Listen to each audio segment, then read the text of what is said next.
Dear viewers, আবার চলে এলাম আপনাদের সাথে একটু ক্যান্টোনিজ ভাষার শব্দ বিনিময় করতে। আমার হাতে দেখতে পাচ্ছেন একটি ঘড়ি আছে।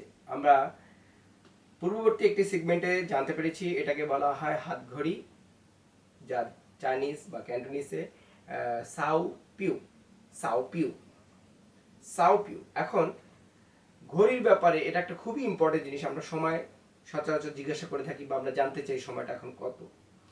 এখন আপনি যদি জানতে চান কাউকে যে এখন কটা বাজে, তাহলে আপনাকে জিজ্ঞেস করতে হবে এখন কটা বাজে।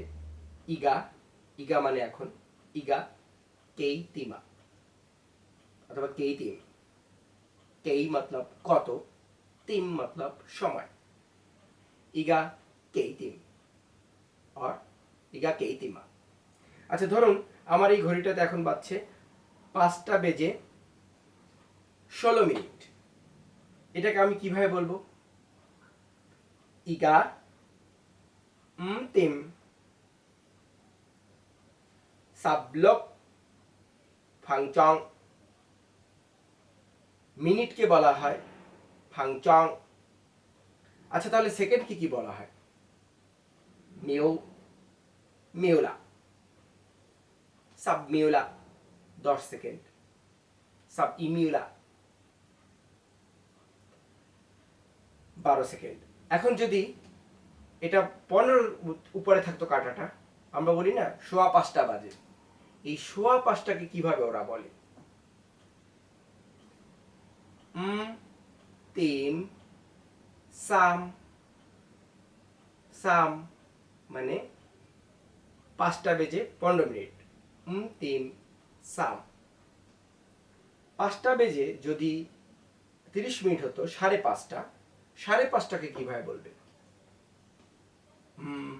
তিম পুন। আচ্ছা, ধরুন 5টা বেজে 40 মিনিট হয়েছে, কি বলবে? দুভাবে বলতে পারে, তবে সচরাচর ওরা এভাবে বলে, যদি রাউন্ড ফিগারে থাকে খুব বলতে সহজ হয়। তিম পাত। তিম পাত তার মানে 5টা বেজে 40 মিনিট। পাত মানে 8। 8-এর উপরে যখন কাটাটা থাকে তখন 40 মিনিট হয়। তো তারা 40 না বলে ওই যে কাটার উপরে আছে ওটা বলে দেয় পাত। তিম পাত। আচ্ছা, যদি 35 উপরে থাকতো, মানে 5টা 35 বাজতো, কি বলতো? তিম ছাত। এভাবেই তিম